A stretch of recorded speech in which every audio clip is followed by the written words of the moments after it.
அவர்களுடைய இந்த பூவைமலை முருகனுடைய பெருமையை மிக சிறப்பாக ஆற்றவுள்ளார்கள். அவர்களுக்கு விழா குழுவின் சார்பாக இந்த பொன்னாடை பூர்த்தி கௌரவிக்கப்படுகிறது. அனைவரும் இருந்து அமைதி காத்து கொடுக்குமாறு அன்போடு கேட்டுக்கொள்கிறோம்.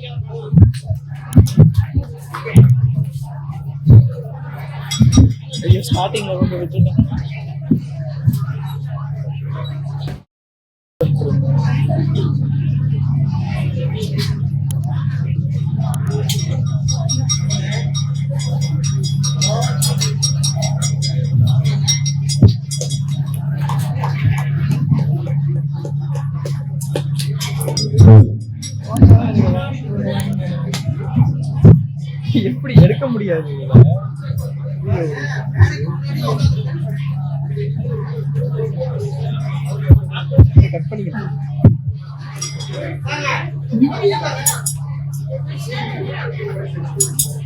ஹலோ.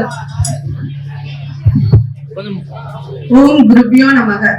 ஓம் குரு பிரம்மா குரு விஷ்ணு குரு தேவோ மகேஸ்வரஹ குரு சாட்சாத் பரபிரம்மம் தஸ்மை ஸ்ரீ குருவே நமக. ஐயா, இதுக்கு முன்னாடி பேசின ஐயா அவர்கள் சபையோர் அனைவருக்கும் வணக்கம். இந்த பூவைமலை முருகன் ஆலயத்துல என்ன பேசுறதுக்கு அழைத்தமைக்கு நிர்வாகிகள் அத்தனை பேருக்கும் என்னுடைய நன்றி கலந்த வணக்கங்கள். திருவடியை பத்தி ரொம்ப அழகா ஐயா சொன்னாங்க. ஒரே ஒரு விஷயம் இங்க சொல்லணும்னா, இந்த திருவடி அப்படிங்கறது நம்ம எல்லாருக்குமே நம்மளை கரையேற்றக்கூடிய ஒரு நிகழ்வு அப்படின்னு தான் சொல்லணும். ஓம் அஞ்ஞான நாசாய வித்மகே ஞான பிரகாசாய திமகே தன்னோ குரு பாதுகா பிரச்சோத்தியா. இந்த குருவினுடைய பாதுகைகளை எந்த அளவுக்கு பற்றி கொள்கிறோமோ, நம்ம ராமாயணத்துல பரதன் ராமருடைய பாதுகையை வச்சுதான் நாடைய அரசாண்டார்.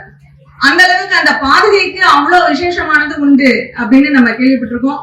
எல்லாருக்கும் குருவாக இருக்கக்கூடிய உருவாய் அருவாய் உலகாய் இலகாய் மறுவாய் மலராய் மணியாய் ஒளியாய் கருவாய் உயிராய் கதியாய் விதியாய் குருவாய் வருவாய் அருள்வாய் குகனே.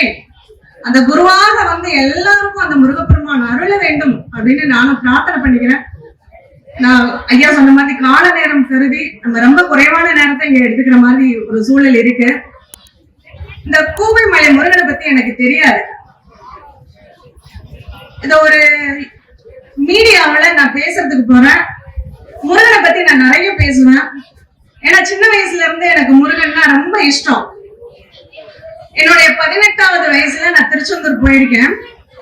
அந்த திருச்செந்தூர்ல ஏற்பட்ட ஒரு அனுபவம் அதை உங்களோட நான் பகிர்ந்துக்கணும்னு ஆசைப்படுறேன். சஷ்டி மண்டபத்துலதான் அன்னைக்கு நைட்டு பூரா தங்கியிருக்கோம். என்னை அறியாமலேயே அந்த சரவணபாவாவுடைய அந்த நாமம் சடாச்சாரம் தான் என் வாயில முழுமுழுத்திக்கிட்டே இருந்தது. விடிய விடிய நான் தூங்கவே இல்லை. காலையில முருகனை விஸ்வரூப தரிசனம் அப்படிங்கறத நான் பண்றேன். அதுக்கப்புறம் எனக்குள்ள நிறைய மாற்றங்கள். அதுக்கப்புறம் தான் எனக்கு திருமணம், 19 வயதுல திருமணம். இந்த ஜோதிட துறைகள்ல அப்பதான் முதலாக நான் வர்றேன். என்னுடைய தாய் மாமா தான் என்னுடைய முதல் குரு. அவர்கிட்ட இருந்தது அந்த ஜோதிட ஞானத்தை என்னால பெற முடிஞ்சது. அதுக்கப்புறம் முருகன் அதுல இருந்து என் கூடவே பயணிச்சாருங்கிறதுக்கு ஒரு 2 உதாரணங்கள்.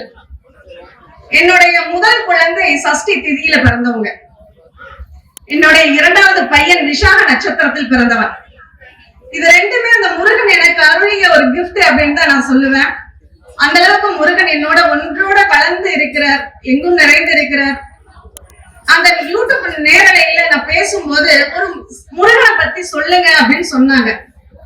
அப்ப நான் சொல்றேன், சரி ஏதாவது ஒரு முருகனை பத்தி பேசணும் அப்படிங்கிறப்போ எனக்கு இந்த வேடன் முருகனை பத்தி தான் எனக்கு ஞாபகம் வந்தது. அதுவரையும் அவரை பத்தி நான் கேள்விப்பட்டது கூட கிடையாது. அவர் இப்படிதான் இருப்பாருன்னு கூட எனக்கு தெரியாது. அப்ப அந்த நிகழ்ச்சியில நான் பேசுறேன். இந்த கொல்லிமலை அடிவாரத்துல அரப்பளீஸ்வரர் கோவில் இருக்குன்னு நம்ம எல்லாருக்குமே தெரியும். அங்க பழனியப்பர் இருக்காரு, அது யாருக்காவது தெரியுமா அப்படின்னு சொல்லிட்டு, அதுவும் வேடன் ரூபத்துல இருக்காரு. இந்த முருகனுடைய வாழ்க்கையே நமக்கு எல்லாத்துக்குமே ஒரு உதாரணம் அப்படின்னு தான் சொல்லணும். அவர் பிறந்ததுல இருந்து ஒரு மனிதன் எப்படி தனித்துவமாக வாழ வேண்டும் அப்படிங்கறத நம்மள ஒவ்வொரு நிகழ்வுகளையுமே நமக்கு கத்துக் கொடுத்துக்கிட்டே தான் இருக்க.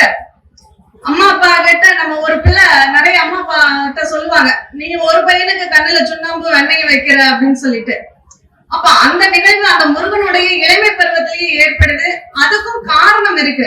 நம்ம என்ன காரணத்திற்காக, என்ன நோக்கத்துக்காக இந்த உலகத்துல நம்ம பிறந்திருக்கோம், அதை நம்ம தெரிஞ்சுக்கணும். அப்படி தெரிந்து கொண்டவர் முருகன். உண்மையான ஆண்மகன் அவர் தான். எத்தனையோ பேர் நான் ஆண்மகன் சொல்லலாம். ஆனால் சிவன் என்ற ஆண்மகனின் கண்களில் இருந்து, தீப்பொறியில இருந்து, நெற்றிக்கண்ணில் இருந்து வந்த அவர் தான் உண்மையான ஆண்மகன் அப்படின்னு நம்ம சொல்லலாம். அப்படிப்பட்ட அந்த முருகன் நம்ம எல்லாருக்குமே குன்று உள்ள இடங்களில் எல்லாம் தமிழ் கடவுள் முருகன். அவர் தான் ஓம் என்னும் பிரணவ மந்திரம். இந்த கூவை மலையில அவர் 3 தொழில்களையும் முதன்மையாக செய்யணுங்கிறதுக்காக தான் வந்திருக்கார். முருகன் அப்படிங்கிற மூங்கிற முகுந்தனின் விஷ்ணுவின் அவதாரமாகவும், ருத்ரனின் அவதாரமாகவும், கமலத்தில் இருந்து தோன்றிய பிரம்மனின் அவதாரமாகவும் அந்த மும்மூர்த்திகளினுடைய தொழிலையுமே அவர் தான் செஞ்சிருக்கார். ஏன்னா இந்த பிரணவத்தின் பொருள் அவங்களுக்கு யாருக்குமே சொல்ல தெரியல. அப்ப அத முருகன் தான் இவங்களுக்கு சொல்ல தெரியாதவங்களுக்கு இருக்கு அந்த தொழில், நானே பாத்துக்கிறேன் அப்படின்னு சொல்லி பாக்குறாரு. அப்படி பார்த்த இடம் இந்த கூவை மலை அப்படின்னு சொல்லப்படுது. இந்த மலையினுடைய இன்னொரு அற்புத சிறப்பு என்ன அப்படின்னா, எந்த ஒரு நிகழ்வையுமே நம்ம உற்று நோக்கிறதுக்கு கழுகு பார்வை அப்படின்னு சொல்லுவோம்.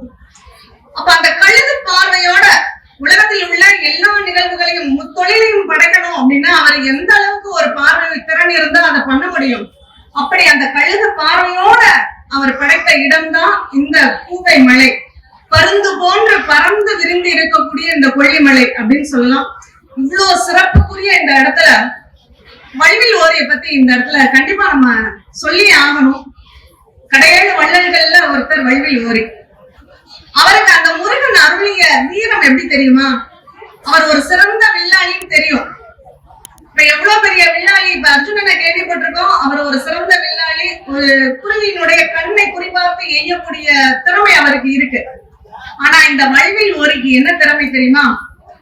இந்த மானினுடைய உடலை துளைத்து, முள்ளம்பன்றியினுடைய உடலையும் துளைத்து, ஒரு மண்ணுக்குள்ள புற்றுக்குள்ள இருக்கக்கூடிய உடுமையும் துளைத்தது.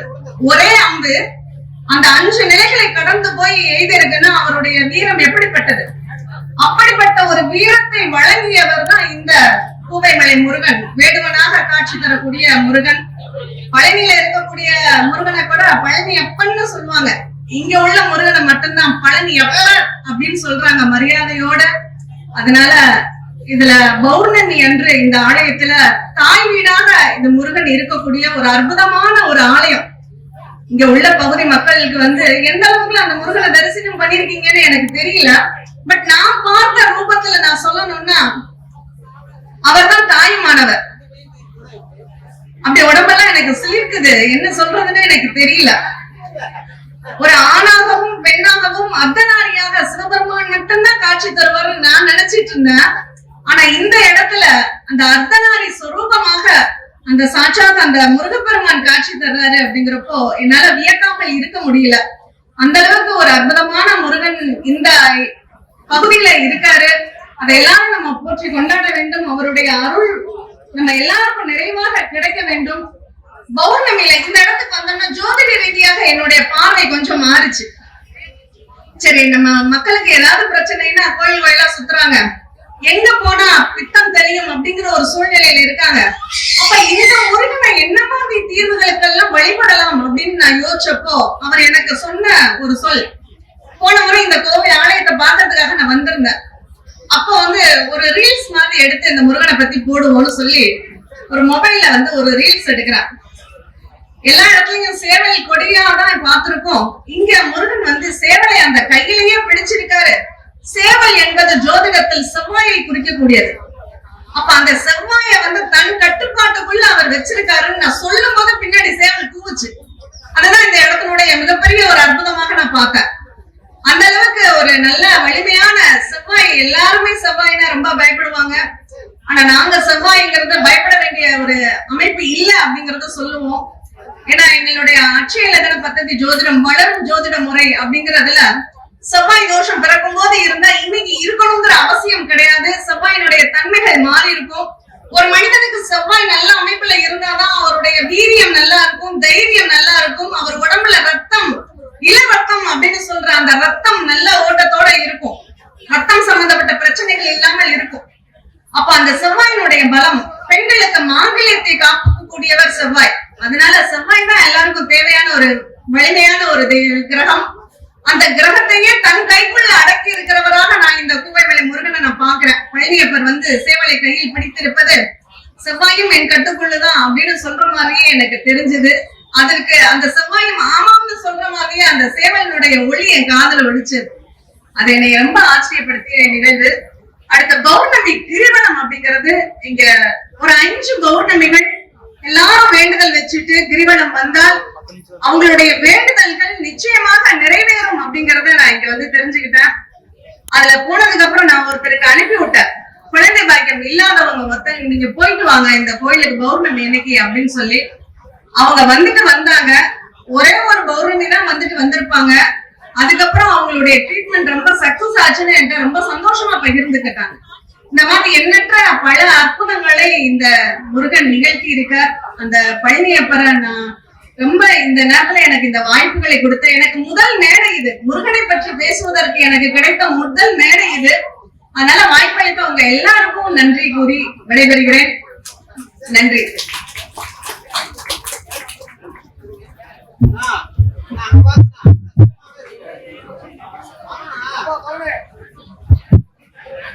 அனைவருக்கும் வணக்கம்.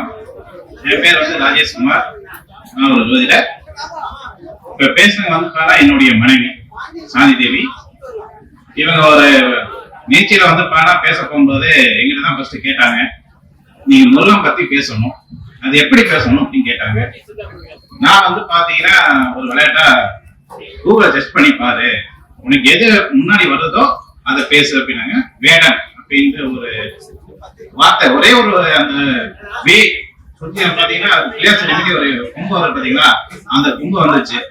உடனே பாத்தீங்கன்னா இன்னைக்கு வேடன் வருது அப்படின்ட்டு நானும் சொல்றேன், எங்க மனைவியும் சொல்றாங்க.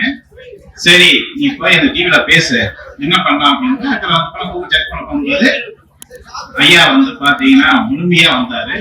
வர போகும்போது இது ஏன்னா எங்க இருக்கு அப்படின்னு செக் பண்ண போகும்போது இந்த மாதிரி கொல்லிமலை பகுதியில கூகை மலையில பணம் இருக்குது. அப்ப இவங்க பேசுறாங்க. இங்க சரௌண்டிங்ல இருக்கக்கூடிய ராசிபுரத்துல பாத்தீங்கன்னா எங்களுடைய ஸ்டூடெண்ட்ஸ் இங்க இருக்கிறாங்க. அவங்க குரூப்ல பாத்தீங்கன்னா அந்த பேசினோடைய வீடியோ பாத்தீங்கன்னா இந்த பகுதிக்கு தெரியப்படட்டும் அப்படின்னு போட்டுட்டு இருக்காங்க.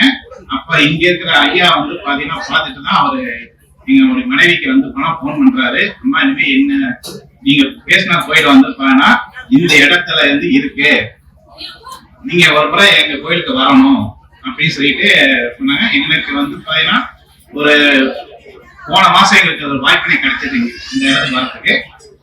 வந்திருக்க போகும்போது இங்க பகுதியில பாத்தீங்கன்னா ஒரு அறிவு ஒண்ணு ஓடிட்டு இருக்கு.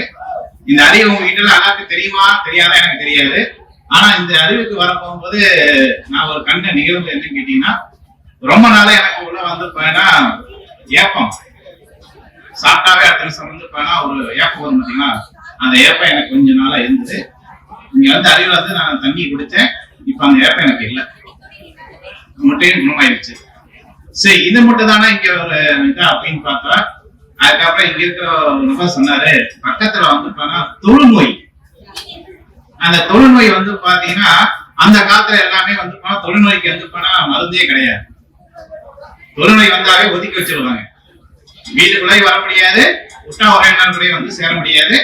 ஏன்னா இது ஒரு கருத்துள்ள ஒரு படம் ஒண்ணு வந்திருக்கு, மாய். எல்லாருமே பார்த்திருப்பீங்க. அந்த மாயில பாத்தீங்கன்னா சாத்துக்குமாருடைய அம்மாவுக்கு தொழுநோய் வந்திருக்கும். அவங்க பாத்தீங்கன்னா ஒரு அறையில தனியா வச்சிருவாங்க. சின்ன வயசுல சாத்துக்குமார் தனியா தான் வளர்ந்தாரு. அந்த மாதிரி ஒரு படத்தை நம்ம பார்த்திருக்கீங்களா?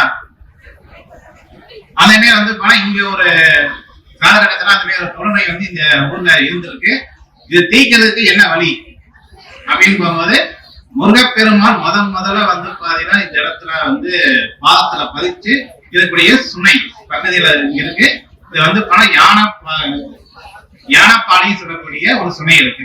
அந்த சுனையில பாத்தீங்கன்னா சிம்பிளா வைத்தியத்தை முருகப்பெருமானே சொல்லியிருக்காங்க. உங்க வீட்டுல வெள்ளம், எல்லா வீட்லயும் வெள்ளம் இருக்குங்க. அந்த வெள்ளத்தை பாத்தீங்கன்னா ஒரு படி வெள்ளம், ஒரு படி உப்பு, இது எப்ப வரணும் அப்படின்னா அமாவாசை அன்னைக்கு.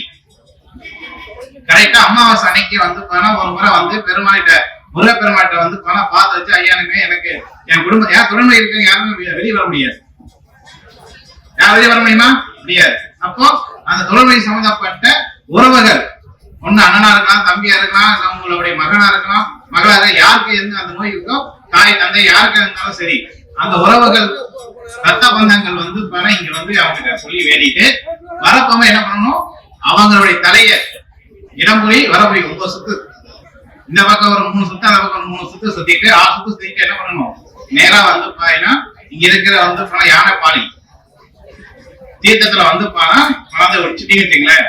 இன்னைக்கு கரெக்டா 9 அமாவாசை, ஒரு அமாவாசையில 9 அமாவாசை அன்னைக்கு தொடர்ந்து நீங்க வந்துட்டு இதை குடிச்சிட்டு போனீங்கன்னாவே முருகப்பெருமா வந்து தொழுநோயிலிருந்து நிறுத்தி பெறக்கூடிய சூழ்நிலைகள் ஏற்படும் என்பது உணர்வுபூர்வமாக இங்க நடக்கக்கூடிய சில உண்மைகள்.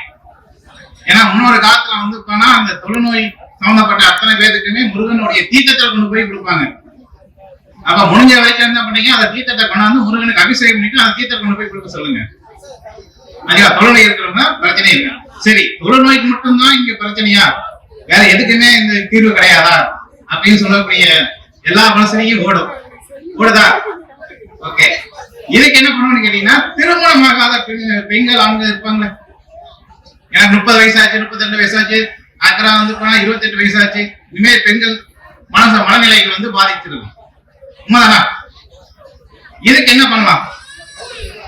இதுக்கு இங்க ஒரு சொல்யூஷன் இருக்கு. பௌர்ணமி வந்து 9 பௌர்ணமிக்கு அதே வந்து பாத்தீங்கன்னா மஞ்சள், விரலி மஞ்சள் 9 மஞ்சள், அதுவே வந்து உப்பு. ஏன் இந்த உப்பு நான் பதிவு வைக்கிறேன் அப்படி கேட்டீங்கன்னா, மகாலட்சுமியுடைய அம்சம். ஏதாச்சும் நமக்கு ஒரு தோசை என்ன செய்வோம், கடலை போய் நீராயிட்டு வாங்குவோம், உங்க தோசை நிவர்த்தி ஆயிடும் அப்படின்னு எல்லாமே சொல்லுவோம். ஏன்னா கடல் என்பது மகாலட்சுமி குடிக்கொண்டிருக்கக்கூடிய, பள்ளி கொண்ட பெருமாளும் மகாலட்சுமி குடிக்கொண்டிருக்கக்கூடிய இடம் அந்த கடல். இப்ப கடல் பக்கத்துல கடல் இருந்தா கடலுக்கு போலாம், கடல் இல்ல, கடலுக்கு என்ன பண்ண முடியும், பெருமாள். இப்போ முருகப்பெருமாள் என்ன பண்றா, வள்ளி முருகனாக காட்சி தருகிறார். அது மட்டும் இல்லாம பிரம்மா, சிவன், அப்புறம் வந்து விஷ்ணு, இந்த 3 ரூபமாக இங்க காட்சி தருகிறார். அப்ப இருக்க போகும்போது பௌர்ணமி அன்னைக்கு, அமாவாசை வந்து நோய்க்கு பிரச்சனை, பௌர்ணமிக்கு வந்து திருமணத்துக்குண்டான ஒரு இது. அப்ப வந்து அதே 9 பௌர்ணமிக்கு விரலி மஞ்சள் 9 மஞ்சள், அதுக்கப்புறம் வந்து உப்புகள். இதை எந்த பையனுக்கு பாதிப்போ அந்த பையன் வந்து பாத்தீங்கன்னா இங்க வந்து உப்பு கீழே வந்து வச்சு மேல வந்து மஞ்சளால விளக்கு இதை வந்து செஞ்சு அந்த விளக்குல வந்து நெய்யை வச்சு ஊத்தி இதை பண்ணலாம்.